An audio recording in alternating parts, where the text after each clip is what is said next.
ఎర్రటి ఎండలో భిక్షాటన చేస్తూ కనిపించిన ఈ తాతకు సాయం చేయడానికి మా టీం మొత్తం గుంటూరు వరకు వెళ్ళాం. అని ప్రతి నెల బియ్యం సరుకులు పంపిస్తా, కొంచెం జాగ్రత్తగా వాడుకోండి. నాగుల మీరనే తెచ్చిస్తాడు, నువ్వే తెచ్చి అయ్యా. కొంచెం వాళ్ళ పరిస్థితి చూస్తే బాధగా ఉంది.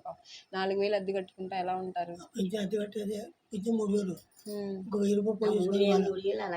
అలా అలా అద్దె ఇచ్చేటి. పోనీ ఆశ్రమానికి రావచ్చు కదా.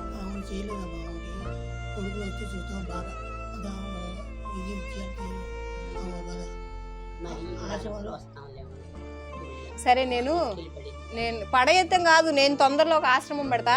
నా ఆశ్రమానికి మీరే పెద్దలు అక్కడే ఉండాలి, సరేనా? సంతోషంగా నువ్వేమేంటి అంతే. ఎండలో వెళ్ళబాకు బాబాయ్ అడుకోవడానికి. అమ్మాయి నా కూతురు లాంటిది, అందుకని మాకు ఇతర సహాయం చేస్తా అని చెప్పి దేవుడి సన్నిధిలో చెప్పింది.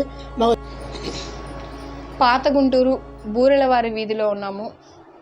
రత్తయ్య, రత్నకుమారి గారు ఇద్దరు కూడా పిల్లలుండి అనాథలయ్యి దిక్కుతోచని స్థితిలో వచ్చిన పెన్షన్తో అద్దె కట్టుకుంటూ కరెంటు బిల్లుకి నిత్యావసర సరుకులకి కూడా యాచించే పరిస్థితిలో ఉన్నారు. వీరి పరిస్థితిని కళ్ళారా చూసి నేను నాకు చేతనైనంత వరకు కొంచెమన్నా సాయం చేద్దామని వీరికి నిత్యావసర సరుకులు తీసుకొని వీళ్ళని సందర్శించడానికి వచ్చాను. ఇక్కడికి వచ్చి చూస్తే పరిస్థితి ఇంకా దారుణంగా ఉంది. మా అమ్మగారు ఫుల్లీ హ్యాండిక్యాప్డ్, ఆవిడ అసలు నడవలేరు, పాకుతూనే ఉంటారు.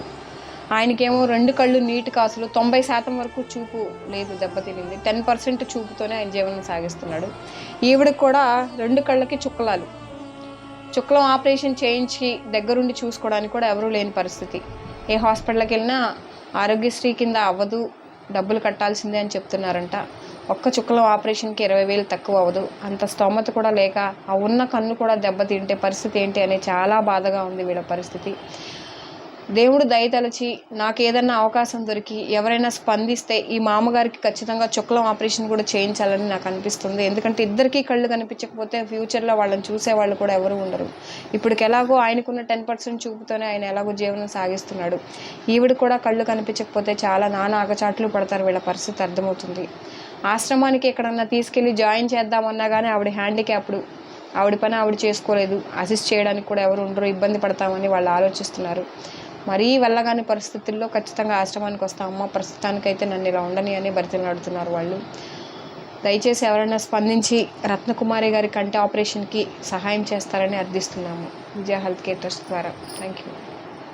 వాళ్ళ యొక్క సమస్యని గ్రహించి వారికి ఎలాగైనా సరే ఏదో ఒక విధంగా సహాయం చేయాలి అన్నటువంటి ఒక పెద్ద దృఢ సంకల్పంతో నిత్యావసర వస్తువులు వాళ్ళకి ఇచ్చి నేనున్నాను, ఖచ్చితంగా నేను మిమ్మల్ని ఆదుకుంటాను అని చెప్పి ఇక్కడి వరకు రావడం జరిగింది. ఈ ఏదైతే సహాయం చేసేటువంటి కార్యక్రమం ఉందో ఈ కార్యక్రమంలో నన్ను కూడా ఒక భాగస్వామిగా చేసినటువంటి స్వాతి గారికి అండ్ వారి కుటుంబ సభ్యులు కూడా మనస్ఫూర్తిగా ధన్యవాదాలు తెలుపుకుంటున్నాను. ఇక్కడ ఉన్నటువంటి ఈ పెద్దలు ఎవరైతే ఉన్నారో ఈ వయసులో వీళ్ళు పడుతున్న కష్టాలు వర్ణనాతీతం. ఇక్కడ మేడం గారు చెప్తుంటే నాకు అర్థమవుతుంది ఈ పెద్ద ఆయన మొన్నటి వరకు ఏ పని చేశారు, ఏ విధంగా ఒక రూపాయిని అర్జిస్తున్నారు ఏంటి అనేది నాకు ఇక్కడికి వచ్చిందో తెలిసింది. సో ఇప్పుడు వీళ్ళకు ఉన్నటువంటి సమస్య చూసుకుంటే కంటి సమస్య కూడా ఉందని చెప్పి ఇక్కడికి వచ్చిందో తెలిసింది నాకు. సో ఈ వీడియో చూసిన తర్వాత స్వాతి మేడం గారు చెప్పినటువంటి ఏదైతే కాన్సెప్ట్ ఉందో ఆ మాట ఏదైతే చెప్పారో